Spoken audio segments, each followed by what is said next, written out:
ഒരു സാക്ഷ്യം എന്ന് പറയുന്നത് കണ്ണൂരാണ്. ക്രിസ്റ്റി ജോസഫിൻ്റെ സാക്ഷ്യമാണ്. ക്രിസ്റ്റി ജോസഫ് ചെറുപ്പക്കാരനാണ്. ക്രിസ്റ്റി ജോസഫിൻ്റെ സാക്ഷ്യം അയാൾ പറയണത്, എനിക്ക് ദൈവം ഒരു അത്യാവശ്യമായിട്ട് തോന്നിയിട്ടില്ല.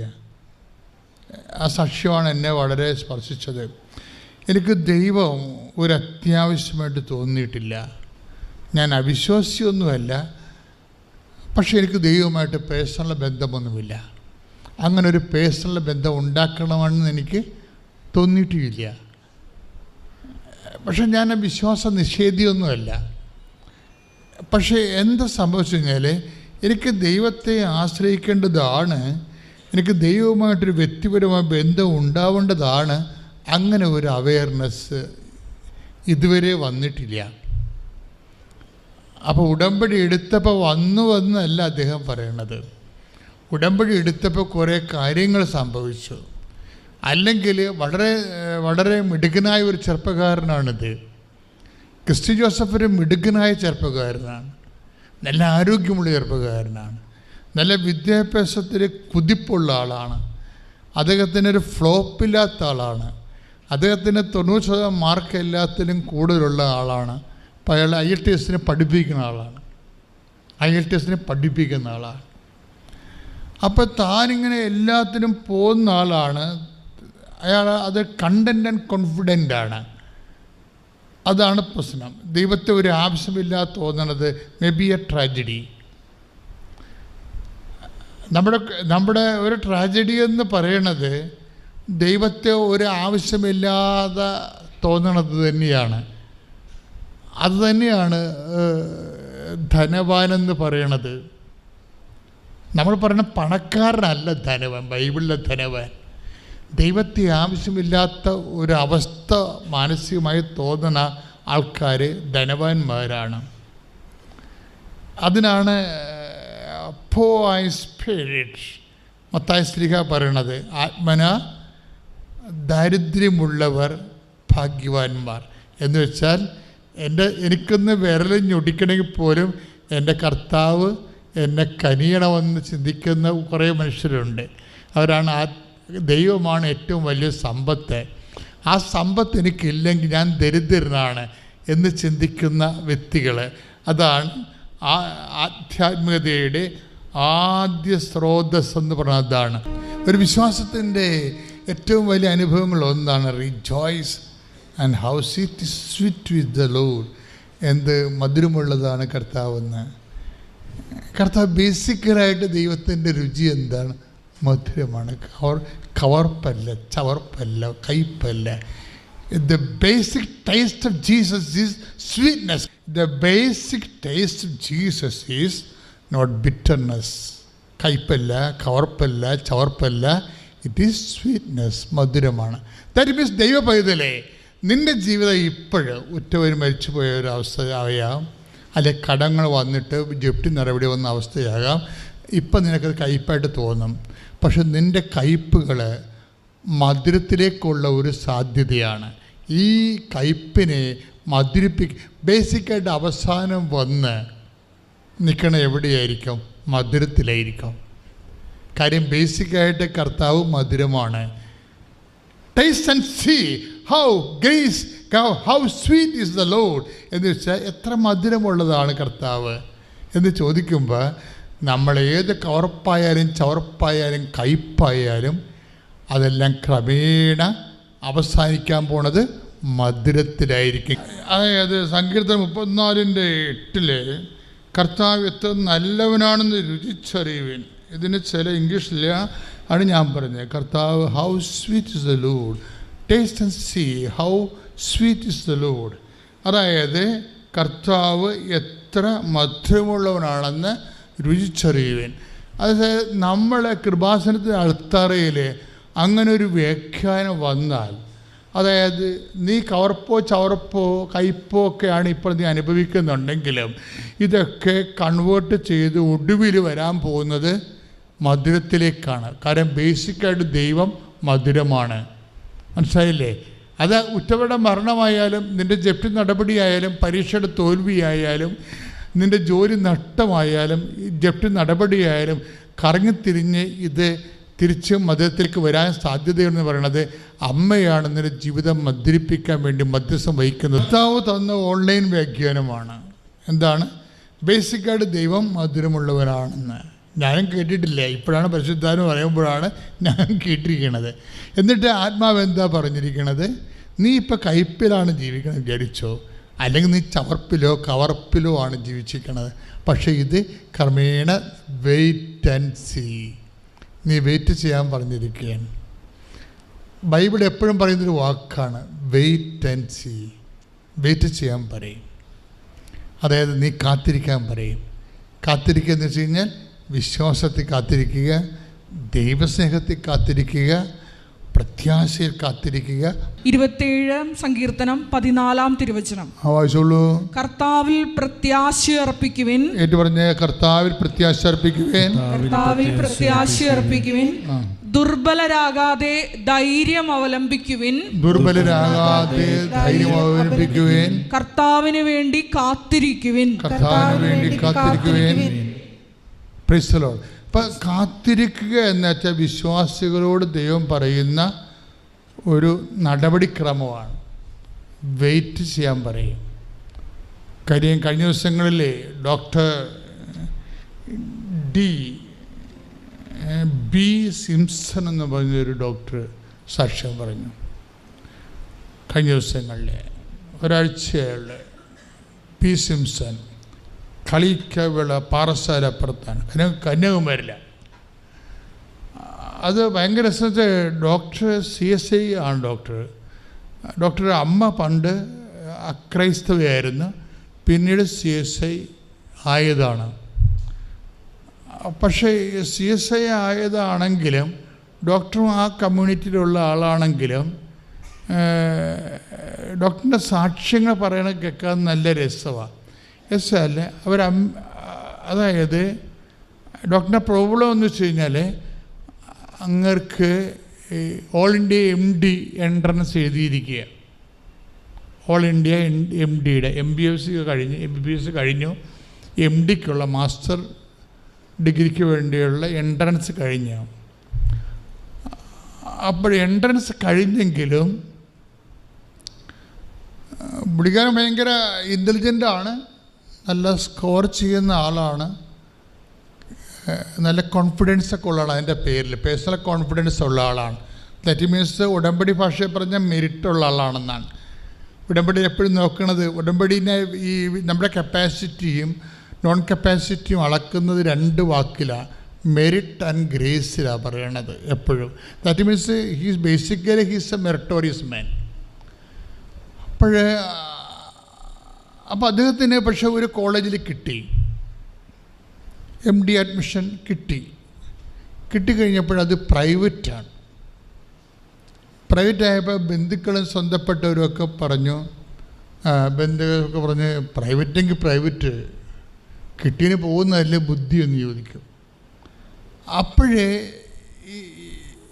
ഇവരുടെ ഈ ഡോക്ടറിൻ്റെ അമ്മ പറയും, നമ്മളെ അങ്ങനെയല്ല, നമ്മൾ ഉടമ്പടി എടുത്തതല്ലേ, അപ്പം അമ്മ ഇതിനേക്കാൾ മെച്ചമായ കാര്യങ്ങൾ നമുക്ക് തരും. ആ സാക്ഷ്യത്തിൻ്റെ സഞ്ചാരം ഭയങ്കര രസമാണ് പോണത് കേൾക്കാൻ. ഡോക്ടറിനെ സംബന്ധിച്ചിടത്തോളം ഡോക്ടറിനും ഉണ്ട് ആഗ്രഹം.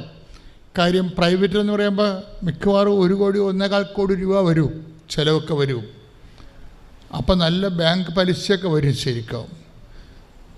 പക്ഷേ എങ്കിലും അത് മെയിൻറ്റെയിൻ ചെയ്യാതിരിക്കാൻ, മുന്നോട്ട് പോകണമെങ്കിൽ അത് ചെയ്യാതിരിക്കാൻ പറ്റത്തില്ലല്ലോ. 30-40 വയസ്സുള്ളപ്പോഴൊക്കെ കടമൊക്കെ തീരത്തുള്ളൂ ചിലപ്പോഴേ. പക്ഷേ എങ്കിലും ഹയർ സ്റ്റഡി ചെയ്യാതിരിക്കാൻ അവിടെ പിടിച്ചു നിൽപ്പില്ല MBBSകാർക്ക്. പക്ഷേ എടുക്കുക. പക്ഷേ അമ്മ പറയും, നോ, നമ്മൾ ഉടമ്പടി എടുത്തതാണ്, അമ്മ മാതാവ് നമുക്ക് തരും, അമ്മ മാതാവ് ഇതിനൊക്കെ ബെറ്റർ ഓപ്ഷൻ തരും. അതാണൊരു വിശ്വാസം എന്ന് പറയണത്. കാത്തിരിക്കാൻ പറഞ്ഞില്ലേ, ഇപ്പോൾ 27 സങ്കീർത്തനത്തിൽ പറഞ്ഞില്ലേ, കാത്തിരിക്കുക എന്ന് വെച്ച് കഴിഞ്ഞാൽ ഒരു ക്വാളിറ്റേറ്റീവ് അപ്ഡേഷനാണത്. ഉടമ്പടി എടുക്കുമ്പോൾ വിശ്വാസത്തിൻ്റെ ഗുണനിലവാരമുള്ള ഒരു അപ്ഡേഷൻ സംഭവിക്കും. ചിലർക്കത് വല്ലാണ്ടങ്ങ് സംഭവിക്കും.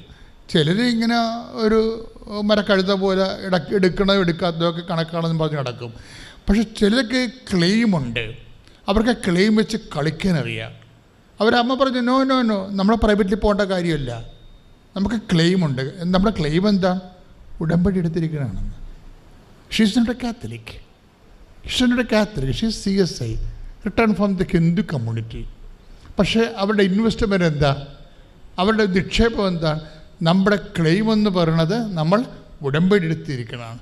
അതുകൊണ്ട് ഇതിനേക്കാൾ മെച്ചമായ ഓപ്ഷൻ നമ്മുടെ കുടുംബത്തിൻ്റെ എല്ലേട്ട് കൊള്ളാത്ത രീതിയിൽ മാതാവ് അമ്മമാതാവ് നമുക്ക് ചെയ്തു തരും. കരയിൽ വന്ന് സാക്ഷ്യം പറയാൻ അനുഗ്രഹിച്ച മാതാവിനും തിരുകുമാരനും 1000 നന്ദി.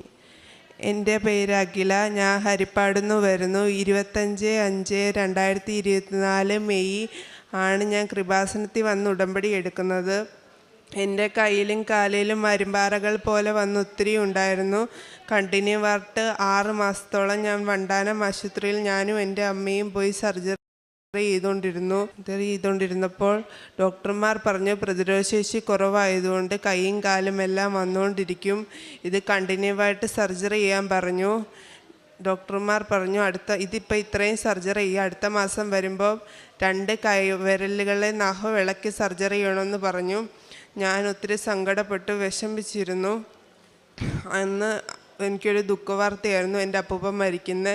ഞാൻ എൻ്റെ അമ്മയുടെ വീട്ടിൽ പോയപ്പോൾ എൻ്റെ അമ്മയുടെ അവിടെ വിഷമിച്ചിരുന്നപ്പോൾ എൻ്റെ അമ്മയുടെ ചേച്ചി കൃപാസനത്തിൽ പോകുന്നതാണ്. എൻ്റെ അടുത്ത് വന്ന് പറഞ്ഞു, മോളെ നീ കൃപാസനത്തിൽ കൃപാസനത്തിൽ ചെന്ന് ഉടമ്പടി എടുത്താൽ മാതാവ് നിൻ്റെ കയ്യിലും കാലേ അരിമ്പാറകളെല്ലാം മാറ്റിത്തരും എന്ന് പറഞ്ഞുകൊണ്ട് വിശ്വാസപ്രമാണം ചൊല്ലി കയ്യിലും കാലയിലും തൈലം തൊട്ട് പ്രാർത്ഥിച്ചു. അതിൻ്റെ ഫലമായി ഞാൻ കൃപാസനത്തിൽ വന്ന് ഉടമ്പടി എടുത്ത് പ്രാർത്ഥിച്ചു.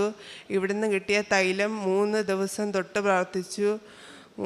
4-ാം ദിവസമായപ്പോൾ ഉടമ്പടി എടുത്തതിൻ്റെ എൻ്റെ കയ്യിലും കാല അരിമ്പാറകളെല്ലാം ഭയങ്കര അത്ഭുതം പോലെ ഒരു പാടുപോലും ഇല്ലാതെ പരിശുദ്ധമ്മ മാറ്റിത്തന്നു. പരിശുദ്ധമ്മയ്ക്ക് 1000 നന്ദി. കാരുണ്യപ്രവൃത്തിന്ന് ഞാൻ ചെയ്യുന്നത് എന്നാൽ കനിയുന്ന പ്രവൃത്തികൾ ഞാൻ ചെയ്യാറുണ്ട്. കാരുണ്യപ്രവൃത്തികൾ, എന്നാൽ കനിയുന്ന പ്രവൃത്തികൾ എൻ്റെ അമ്മയ്ക്ക് എന്നെ കനിയുന്ന ഞാൻ ചെയ്യാറുണ്ട്. എൻ്റെ അമ്മ പൊതിച്ചോറ് മേടിച്ച് തരുന്നത് വരിയോരത്തിരിക്കുന്ന ആളുകൾക്ക് ഞാൻ കൊടുക്കാറുണ്ട്. പത്രം ഞാൻ പിന്നെ വീടുകളിലെല്ലാം കൊടുക്കാറുണ്ട്. എന്നെ വീട്ടിൽ ആർക്കെങ്കിലും രോഗങ്ങളോ അസുഖങ്ങളോ വന്ന് എന്നോട് പ്രാർത്ഥിക്കാൻ പറയുമ്പോൾ ഞാൻ തലയെ തൊട്ട് പ്രാർത്ഥിക്കുമ്പോൾ എല്ലാവർക്കും സൗഖ്യം ലഭിച്ചിട്ടുണ്ട്. എൻ്റെ കയ്യിലും കാലെല്ലാം അരിമ്പാറകളെല്ലാം മാറ്റി സൗഖ്യം തന്നതിന് പരിശുദ്ധ അമ്മയ്ക്ക് 1000 നന്ദി. യേശുവെ നന്ദി, യേശുവെ സ്തുതി, യേശുവെ ആരാധന, യേശുവെ മഹത്വം. അമ്മ മാതാവിന് എൻ്റെ മോന് ഒരു അനുഗ്രഹം തന്നതിന് വളരെയധികം നന്ദി പറഞ്ഞ് ഞാൻ തുടങ്ങുന്നു. എൻ്റെ മോന് ഈ വർഷം ജൂൺ 5-ാം തീയതിയാണ് ഉടമ്പടി ആദ്യമായിട്ട് എടുത്തത്. 6 നിയോഗങ്ങൾ വെച്ചതിൽ അതിൽ എൻ്റെ ഈ മോൻ്റെ കാര്യമാണ് ആദ്യത്തെ കാര്യം. അവന് മെക്കാനിക്കൽ എൻജിനീയറിംഗ് പാസ്സായിട്ട് ഏകദേശം 2 വർഷമായി. നല്ല മാർക്കോടെ പാസ്സായെങ്കിലും ഒരു ജോലിയും കിട്ടിയിട്ടില്ല. പലയിടത്തും ഓരോന്ന് കൊടുത്തെങ്കിലും ഒരു ജോലിയും കിട്ടില്ല. അവന് ആദ്യമൊക്കെ പറയുമായിരുന്നു എനിക്ക് ഗവൺമെൻറ് ജോലി മതി. അങ്ങനെ സ്റ്റാഫ് സെലക്ഷന് പോയി അവനൊരു എക്സാം എഴുതി, അതിനകത്ത് ഷോർട്ട് ലിസ്റ്റ് വരികയും ചെയ്ത്. അപ്പോഴും അവർ വിളിച്ചില്ല. പിന്നെ നേവി തന്നെ 3 പ്രാവശ്യം എഴുതി. 3 പ്രാവശ്യം ചെറിയ ചെറിയ മാർക്കിന് പോയി. ആദ്യം 16 മാർക്കിന് പോയി, പിന്നെ 9 മാർക്കിന് പോയി, പിന്നെ 2 മാർക്കിന്. അങ്ങനെ അവന് അതും കിട്ടിയിട്ടില്ല. പിന്നെ അതങ്ങ് മടുത്ത്. പിന്നെ ഈ പഠിച്ച ട്രേഡ് വെച്ച് തന്നെ അവൻ വീണ്ടും പഠിക്കാൻ തുടങ്ങി. അങ്ങനെ പഠിക്കാൻ തുടങ്ങിയപ്പോൾ കണ്ടെയ്നർ ഇൻസ്പെക്ടർ എന്ന് പറഞ്ഞ ഒരു കോഴ്സ് പഠിച്ചുകൊണ്ടിരുന്ന സമയത്താണ് ഞാൻ ഇവിടെ ജൂണിൽ അതിന് മുന്നേ അവൻ പഠിക്കാൻ തുടങ്ങി. പക്ഷേ ഞാനിവിടെ ജൂൺ 5-ാം തീയതി എൻ്റെ ചേച്ചിയുടെ ഒരു ഫ്രണ്ടുണ്ട് കവിത എന്ന്, കവിതയായിട്ട് ഞാനിവിടെ വന്നപ്പോൾ എനിക്ക് ഉടമ്പടി എന്തുവാണോ ഒന്നും അറിഞ്ഞൂടാ. ഞങ്ങൾ വന്ന് മാതാവിനെ തൊഴുതിട്ട് പോകണം എന്ന് പറഞ്ഞ് മാത്രമേ വന്നുള്ളൂ. ഇവിടെ വന്നപ്പോൾ അവിടെ ഭയങ്കര ക്യൂ, ആളൊക്കെ നിൽക്കുന്ന എന്തുവാന്ന് ഇത് എങ്ങനെയാണെന്നൊക്കെ ചോദിച്ചപ്പോൾ ഇങ്ങനെ ഉടമ്പടിയാണ്, അത് 3 മാസം എടുക്കണം, പിന്നെ നമുക്ക് കണ്ടിന്യൂ ചെയ്യാം, അങ്ങനെ. അപ്പോൾ ഞങ്ങളും കയറി അങ്ങ് നിന്ന് ഉടമ്പടി എടുത്ത് ഇവിടുന്ന് അവിടെ പോയപ്പോൾ രാത്രി 9 മണിയായി. അപ്പം പിറ്റേ ദിവസം തൊട്ട് രാവിലെ തൊട്ട് ഞാൻ കറക്റ്റായിട്ട് 5:30 മണിക്ക് എണീറ്റ് പ്രാർത്ഥിക്കുകയും വൈകിട്ട് പ്രാർത്ഥിച്ച് എനിക്കൊരു ചെറിയ ജോലിയുണ്ട്. പിന്നെ ഫീൽഡ് വർക്കാണ്, പോസ്റ്റ് ഓഫീസിലെ RD ആണ്. അങ്ങനെ ഞാൻ പോയിട്ടൊക്കെ വരുമ്പോൾ ചിലപ്പോൾ ലേറ്റ് ആയെങ്കിലും ഞാൻ എപ്പോഴായാലും ഞാൻ പ്രാർത്ഥിച്ചിട്ടേ കിടക്കത്തുള്ളൂ. അങ്ങനെ ഇങ്ങനെ പ്രാർത്ഥിച്ചുകൊണ്ടിരുന്ന അപ്പം ഞാൻ പറഞ്ഞ് ഇവിടെ അച്ഛൻ്റെ ധ്യാനമൊക്കെ കേൾക്കാറുണ്ട്, ഡേറ്റ് ഇട്ട് പ്രാർത്ഥിക്കണം. അങ്ങനെ ഞാൻ ജൂൺ 5-ാം തീയതിയാണ് ഇവിടെ വന്നെങ്കിലും ഞാൻ പറഞ്ഞു എൻ്റെ മോന് എത്രയോ CV ഒക്കെ അയക്കുന്നു, എൻ്റെ ഈശോപ്പാ മാതാവി എൻ്റെ മോനും എവിടെന്നെങ്കിലും ഒരു ഇത് ജൂൺ 5-ാം തീയതിക്ക് ഒന്ന് വരണേ. അങ്ങനെ പ്രാർത്ഥിച്ചപ്പം ജൂൺ ലാസ്റ്റ് വീക്ക് തന്നെ ഒരു മെയിൽ വന്നു. ഇവൻ നേരത്തെ അയച്ചിട്ടുന്ന ഒരു സ്ഥലത്തു നിന്ന് ഒരു മെയിൽ വന്ന് ജൂലൈ 1-ാം തീയതി 2:30 ഇൻ്റർവ്യൂ, അത് DP വേൾഡ്, ദുബായിലെ DP വേൾഡ് ഷിപ്പ് പോർട്ടിൽ ഇൻ്റർവ്യൂ ഉണ്ട്, 2:30 അറ്റൻഡ് ചെയ്യണമെന്ന്. അങ്ങനെ ഞങ്ങളെ കുടുംബസമേതം അങ്ങ് പ്രാർത്ഥിക്കുക. തലേന്ന് ഞാനൊന്നും ഉറങ്ങിയത് പോലുമില്ല. പിറ്റേ ദിവസം രാവിലെ 5:30 ഞാൻ എണീറ്റ് അടുക്കളയിൽ ചെന്ന് ലൈറ്റ് ഇടാൻ ഭാവിച്ചപ്പോൾ അവിടെ ഒരു വെട്ടം പോലെ ഞാനൊന്ന് കണ്ടായിരുന്നു. അപ്പം എനിക്ക് ഈ 5:30 മണിക്ക് പ്രാർത്ഥിക്കണമല്ലോ എന്നൊരു വെപ്രാളം ആയതുകൊണ്ട് ഞാൻ ലൈറ്റൊന്ന് ഇട്ട് നോക്കിയപ്പം ആ വെട്ടം അങ്ങ് പോയി. പിന്നെ ലൈറ്റ് ഓഫ് ചെയ്തപ്പം ഒരു വെട്ടം. അപ്പോൾ ഞാൻ വിചാരിച്ച അപ്പുറത്തെ വീട്ടിലെ ട്യൂബിൻ്റെ വെട്ടമായിരിക്കും എന്ന് നോക്കിയപ്പോൾ അവിടുത്തെ ട്യൂബ് ഇതുപോലെ വെള്ള കളർ ട്യൂബാണ്. പക്ഷേ ഇത് കാണുന്നതാണെങ്കിൽ ഒരു സൂര്യപ്രകാശം പോലത്തെ ഒരു ചെറിയ നമ്മൾ കൈപ്പത്തി അളവിലൊരു വട്ടമാണ് ഞാൻ കണ്ടത്. പിന്നെ ഞാൻ ഈ പ്രാർത്ഥിക്കണമല്ലോ, 5:30 ആയല്ലോ എന്ന് പറഞ്ഞ് പ്രാർത്ഥിച്ചിട്ട് വന്ന് തിരിച്ച് അടുക്കളയിൽ വന്ന് ഞാൻ ചായ ഇടാൻ നോക്കിയപ്പം പിന്നെ എൻ്റെ മനസ്സിൽ ഞാൻ എന്തുവാ കണ്ടതെന്ന് അങ്ങനെ വിചാരിച്ചുകൊണ്ടിരുന്നപ്പോൾ ഞാൻ ഇങ്ങനെ തടയി ഈ മാലയിൽ നോക്കിയപ്പം ഇങ്ങനെ മാലയെ പിടിച്ചപ്പോൾ ഒരു മാതാവിൻ്റെ ലോക്കറ്റാണ് പിടിക്കുന്നത്. ഇത് എൻ്റെ കഴുത്തിൽ 10-14 വർഷമായി ഞാൻ വാങ്ങിച്ചിട്ട്. അന്നേ ഞാൻ മാതാവിനെ, ഞാൻ ഹിന്ദു ആണെങ്കിലും ഫസ്റ്റ് ഞാൻ വാങ്ങിച്ച മാതാവിൻ്റെ ലോക്കറ്റ് തന്നെയാണ്. അത് അന്ന് തൊട്ടേ എനിക്കിവിടെ കിടപ്പുണ്ട്. അപ്പോഴെനിക്ക് മനസ്സിലായി മാതാവാണ്. പിന്നെ ഞാൻ വീട്ടിലുള്ളവരെ എല്ലാവരും വിളിച്ച് പറഞ്ഞിട്ട് പറഞ്ഞു ഞാൻ കണ്ടായിരുന്നു, ഞാനിങ്ങനെ ഒരു വെട്ടം കണ്ടായിരുന്നു. അപ്പം ഹസ്ബൻഡും മക്കളും അമ്മയെല്ലാം പറഞ്ഞ് നീ എന്നാ കണ്ടപ്പോൾ ഞങ്ങളെ ഒന്ന് പറഞ്ഞൂടെ. പിന്നെ എനിക്ക് ഇതുപോലൊരു വിഷമില്ല. ഞാൻ പിന്നെ നിൽക്കുമ്പോഴും നടക്കുമ്പോഴല്ലേ എൻ്റെ കണ്ണീന്ന് ഞാൻ അറിയാതെ ഞാൻ കണ്ടിട്ട് ഞാൻ ചൊവ്വനെ നോക്കിയില്ലല്ലോ എന്നങ്ങ് ഭയങ്കര വിഷമമായിരുന്നു എനിക്ക്. അങ്ങനെ ഞാൻ ഇവനോട് പറഞ്ഞ് മോനെ നമുക്ക് പിന്നെ നിനക്കൊന്നും ആവുന്നുമില്ലല്ലേ, ഇപ്പം നീ ഇൻ്റർവ്യൂ അറ്റൻഡ് ചെയ്തില്ലേ, നമുക്ക് മാതാവിനോട് ഒന്നും കൂടെ പോയി നമുക്ക് തൊഴുതിട്ട് വരാമെന്ന് പറഞ്ഞു. അങ്ങനെ ജൂലൈ 6-ാം തീയതി ഞാനും മോനും കൂടെ ഇവിടെ വന്നിരുന്ന് മുമ്പേ വന്നിരുന്ന് ഞാൻ അങ്ങ് പ്രാർത്ഥിച്ച മാതാവി ഞാൻ അറിഞ്ഞില്ല, ഞാൻ മാതാവാണോന്ന് എനിക്ക് അറിയത്തില്ല, ഞാൻ അറിഞ്ഞില്ല, എനിക്ക് എന്തുവാന്ന് പോലും അറിയാൻ വെട്ടവേ കണ്ടുള്ളൂ, ഞാൻ എന്തുവാന്ന് എനിക്ക് അറിയത്തില്ല എന്നൊക്കെ പറഞ്ഞ് ഞാൻ അവിടെ വാതിലിലെത്താറായപ്പം എൻ്റെ ചെവിയുടെ അടുത്തോട്ട് എൻ്റെ പേര് 2 പ്രാവശ്യം പറഞ്ഞു. അപ്പോൾ ഞാൻ 4 വശം നോക്കി ആരാ വിളിക്കുന്നതെന്ന്. കൊല്ലത്തുള്ള ഞാൻ ഇവിടെ വന്ന് ആരാ എന്നെ വിളിക്കുന്നു. അപ്പോൾ ഇവൻ വന്ന് എൻ്റെ മുതുകത്ത് തട്ടി അമ്മ ഈ ആരാ നോക്കുന്നത്. അപ്പോൾ ഞാൻ പറഞ്ഞു മോനെ എന്നെ 2 പ്രാവശ്യം ആരോണ്ടോ വിളിച്ചിടാ. അപ്പോൾ അവൻ പറഞ്ഞു അമ്മയ്ക്ക് തോന്നിയതാണ്. ഞാൻ പിന്നെ അവിടെ നിന്ന് ഇവിടെ അമ്മയെ എങ്ങനെ പ്രാർത്ഥിച്ചിട്ട് ഞാൻ പോയിൻ്റെ 2-ൻ്റെ അന്ന് പിന്നെ ഇവന് ഷോർട്ട് ലിസ്റ്റ് ആയെന്ന് പറഞ്ഞ് ഇത് വന്ന് ഷോർട്ട് ലിസ്റ്റ് വന്നിട്ടുണ്ട്, നിങ്ങൾ സർട്ടിഫിക്കറ്റിലൊക്കെ അപ്ലോഡ് ചെയ്യാൻ പറഞ്ഞു. അങ്ങനെ സർട്ടിഫിക്കറ്റില്ല, ഞങ്ങൾ എല്ലാ സർട്ടിഫിക്കറ്റിലും അപ്ലോഡ് ചെയ്യുമ്പോൾ തന്നെ ഞാൻ ഉപ്പെടുത്ത് പ്രാർത്ഥിച്ച് വിശ്വാസ പ്രമാണം ചൊല്ലിയാണ് വീട്ടിൽ തന്നെ ഇരുന്ന് സ്കാനറിനകത്ത് നിന്ന് എല്ലാം ഞങ്ങൾ അപ്ലോഡ് ചെയ്ത് വെച്ച്. അതിനിടയ്ക്ക് ഈ ഇൻ്റർവ്യൂ സമയത്താണെങ്കിൽ അന്നത്തെ ദിവസമാണ് ഞാൻ പറയാൻ മറന്നുപോയി, ജൂലൈ 1-ാം തീയതി അന്ന് രാവിലെ കണ്ടതിന് അന്നാണ് മോന് ഇൻ്റർവ്യൂ ഉച്ചയ്ക്ക് 2:30. അന്നത്തെ ദിവസം ഞാൻ മോന് ഇവിടുത്തെ തൈലം നെറ്റിയിൽ കുരിശും വരച്ച് തേന് നാക്കിലും തൊട്ട് ലാപ്ടോപ്പ് ചുറ്റിനും ഉപ്പും ഇട്ട് അവനൊരു റൂമിൽ ഇരുന്ന് ഞാൻ ഹാളിൽ ഇരുന്ന് പച്ചത്തിരിയും നീലത്തിരിയും കത്തിച്ച് വെച്ചിട്ട് മാതാവിനോട് കരഞ്ഞു പ്രാർത്ഥിച്ച് എൻ്റെ മാതാവേ നല്ലൊരു കമ്പനിയാണ് ഇത്, എൻ്റെ മോൻ അവിടെ തന്നെ ജോലി കിട്ടണേന്ന് കരഞ്ഞു പ്രാർത്ഥിച്ച്. അതിന് ശേഷമാണ് ഞങ്ങളിവിടെ വരുന്നതും പോകുന്നതും. പിന്നെ ഷോർട്ട് ലിസ്റ്റ് ആയെന്ന് പറഞ്ഞു. അങ്ങനെ ഞാൻ വീട്ടിൽ ചെന്ന് ഈ അനുഭവം കൂടെ പറഞ്ഞപ്പം എനിക്ക് 3 മക്കൾ. അപ്പോൾ എൻ്റെ മൂത്ത മോൻ കല്യാണം കഴിച്ചതാണ്, വൈഫുണ്ട്, ഹസ്ബൻഡും. അപ്പോൾ ഇവർക്ക് എല്ലാവർക്കും ഇവിടെ വരണമെന്നൊരു ആഗ്രഹം പറഞ്ഞു. അങ്ങനെ ഞങ്ങൾ ഓഗസ്റ്റ് 4-ാം തീയതി ഞങ്ങൾ ഫാമിലി ഉൾപ്പെടെ ഞങ്ങളിവിടെ ഞായറാഴ്ച ദിവസം വന്നു. പിറ്റേ ദിവസം 5-ാം തീയതി ആയപ്പം പിന്നെ എന്തോ ഓഫർ ലെറ്റർ വന്ന് വിഷ്ണു യു ആർ സെലക്റ്റഡ് എന്ന് പറഞ്ഞ് ഓഫർ ലെറ്റർ വന്ന് 5-ാം തീയതി. അപ്പോൾ ഞാൻ ഇവിടെ അച്ഛൻ പറയുന്ന കണക്ക് ഞാൻ ഡേറ്റ് ഇട്ട് തന്നെ പ്രാർത്ഥിച്ച് 5-ാം തീയതി എന്നൊരു ഡേറ്റ്. ആ 5-ാം തീയതി വൈകിട്ടകം തന്നെ എനിക്ക് ഓഫർ ലെറ്റർ വരികയും ചെയ്തു. അത് കഴിഞ്ഞിട്ട് 5-ാം തീയതി കഴിഞ്ഞ് ഇന്നലെ 13/8 അന്ന് എനിക്ക് മോന് എന്താണ്ട് വിസയും വന്നു. പെട്ടെന്ന് എല്ലാ കാര്യങ്ങളും സാധിച്ചു. അതുകൊണ്ട് എൻ്റെ അമ്മ മാതാവിനും തിരുക്കുമാരനും കോടാനും കൂടി നന്ദി പറയുന്നു. പിന്നെ ഇവിടുന്ന് ഞാനിപ്പം വന്നിട്ട് 2.5 മാസം ആയെങ്കിൽ പോലും ഞാനിപ്പോൾ ഇവിടെ വന്നിട്ട് ഇന്നും കൂടെ കൂട്ടുമ്പോൾ 4 പ്രാവശ്യം ഞാനിപ്പോൾ വന്ന് 4 പ്രാവശ്യത്തിൽ 3 പ്രാവശ്യം പത്രം വാങ്ങിച്ചുകൊണ്ട് പോയി. ഞങ്ങളവിടെ കൈയിട്ടി യേശു എന്നൊരു പള്ളിയുണ്ട്, അവിടെയും കൊടുക്കാറുണ്ട്. അല്ലാതെ ഞാൻ ഇങ്ങനെ കളക്ഷന് പോകുന്ന വീട്ടുകളിലും പറഞ്ഞു കൊടുക്കാറുണ്ട്. ഇവിടുത്തെ മാതാവിനെക്കുറിച്ചുള്ള എല്ലാ അനുഭവങ്ങളും എല്ലാം പറഞ്ഞു കൊടുക്കാറുണ്ട്.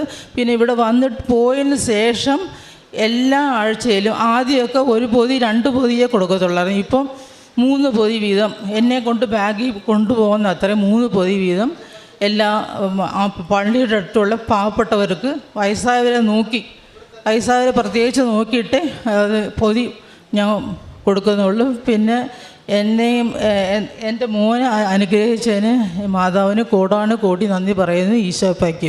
എൻ്റെ പേര് മേരി ഷിബു. ഞാൻ എറണാകുളത്തു നിന്ന് വരുന്നു. കളമശ്ശേരി ഫാത്തിമ മാതാ ഇടവക്കാരിയാണ്. ഞാൻ ആദ്യമായി ഉടമ്പടി എടുത്തത് മാർച്ച് 20, 2022 എൻ്റെ ജീവിതത്തിൽ ഒട്ടേറെ ആത്മീയമായി മാറ്റങ്ങൾ സംഭവിച്ചിട്ടുണ്ട്.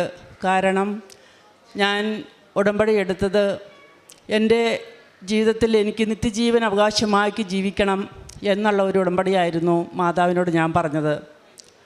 അതിനുശേഷം എനിക്കുണ്ടായ ആത്മീയമായിട്ടുള്ള മാറ്റങ്ങൾ, പൊതുവേ ഞാനൊരു മുൻചുണ്ടിക്കാരിയാണ്.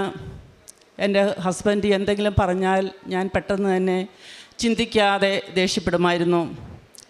ഇതിന് ശേഷം എന്ത് പറഞ്ഞാലും ഞാൻ വളരെ ശാന്തമായി കേൾക്കും. പിന്നീട് ഞാനത് മറക്കും. അവിടെ യാതൊരു വഴക്കുമില്ല, ബഹളങ്ങളുമില്ല.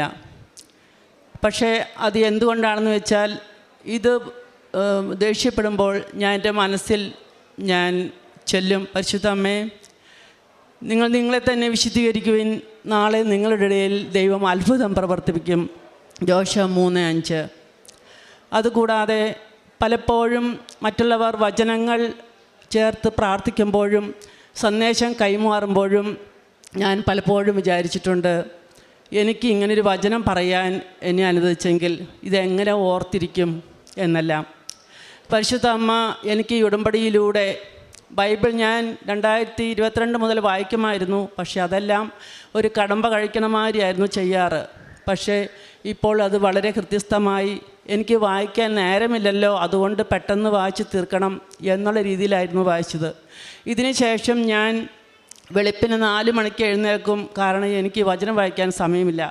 4 മണിക്ക് എഴുന്നേൽക്കും. ഞാൻ നേഴ്സായി ജോലി ചെയ്യുന്നു, വാർഡിലെ ഇൻചാർജാണ്. അപ്പോൾ ഞാൻ 4 മണിക്ക് എഴുന്നേൽക്കും, പ്രതിഷേധ പ്രാർത്ഥന ചെല്ലും. പരിശുദ്ധ അമ്മയുടെ കൊന്ത ഞാൻ ഭക്തിപൂർവ്വം വിരിച്ചു പിടിച്ച് പ്രാർത്ഥിക്കും. കാരണം പാപികളുടെ മാനസാന്തരത്തിനും വേദനിക്കുന്ന ഓരോ സഹോദരങ്ങൾക്കും വേണ്ടി ഞാനത് കാഴ്ചവെക്കും. അതിനുശേഷം ബൈബിൾ എടുത്ത് വായിക്കും. ഈ ബൈബിൾ 7 അധ്യായം വരെ ഞാൻ വായിച്ച് ഞാൻ പൂർത്തിയാക്കും, അരമണിക്കൂർ നേരം. അതിനുശേഷം ഞാൻ ഓരോ ദിവസവും ജോലി സമയത്ത് സമയം കിട്ടുമ്പോൾ ഓരോ രോഗികളോടും, അതായത് വേദനിച്ച് കഴിയുന്ന, ഒത്തിരി ക്രിട്ടിക്കലായിട്ട് കഴിയുന്ന, ഞാൻ വർക്ക് ചെയ്യുന്ന പീഡിയാട്രിക് ന്യൂറോളജി ഡിപ്പാർട്ട്മെൻറ്റിലാണ്. ആ മാതാപിതാക്കന്മാരുടെ വേദനയും സങ്കടവും കാണുമ്പോൾ എനിക്ക് തന്നെ അതിൻ്റെ വേദനയായി ഞാൻ ഏറ്റെടുക്കും. ഞാൻ പരിശുദ്ധ അമ്മയോട് പറയും, അമ്മേ മാതാവേ, ഇങ്ങനെയുള്ള കുഞ്ഞുങ്ങളെ നോക്കുന്ന മാതാപിതാക്കന്മാർക്ക് എങ്ങനെയാണ് നീ ശക്തിയും ധൈര്യവും കൊടുക്കുന്നത്? കാരണം നോർമലായ ഒരു കുഞ്ഞുങ്ങളെ നോക്കാൻ മാതാപിതാക്കന്മാർ എത്രയോ കഷ്ടപ്പെടുന്നു. ആ സ്ഥലത്ത് ഉറക്കമില്ല, ഊണില്ല, ഒരു എൻ്റർടൈമില്ല, പ്രാർത്ഥിക്കാൻ നേരമില്ല, എപ്പോഴും കുഞ്ഞുങ്ങളുടെ കൂടെ പുറകെ നടക്കുന്നു. അവരുടെ വേദന കാണുമ്പോൾ അത് എൻ്റേതാണെന്ന് കരുതി എനിക്ക് അങ്ങനെ ചെയ്യുമ്പോൾ പരിശുദ്ധ അമ്മ ഒരു ഉൾവിളി തരും, ഈ മക്കൾക്ക് വേണ്ടി നീ പ്രാർത്ഥിക്കണമെന്ന്. ഞാൻ അവർക്ക് വേണ്ടി തൈലം പുരട്ടി പ്രതിഷേധ പ്രാർത്ഥന ചൊല്ലി വിശ്വാസ പ്രമാണം ചൊല്ലും, കാശിരും വെച്ച് പ്രാർത്ഥിക്കും. അത്ഭുതമെന്ന് പറയട്ടെ, പരിശുദ്ധ അമ്മയെ ഇടപെട്ട് എല്ലാ മക്കളെയും, ഞാൻ പ്രാർത്ഥിച്ചിട്ടുള്ള ഓരോ മക്കളും അവർക്ക് ദൈവ സന്ദേശം, ഞാൻ പ്രാർത്ഥിക്കുന്നത് വചന സന്ദേശം പങ്കുവെച്ചാണ് അവർക്ക് വേണ്ടി പ്രാർത്ഥിക്കുന്നത്.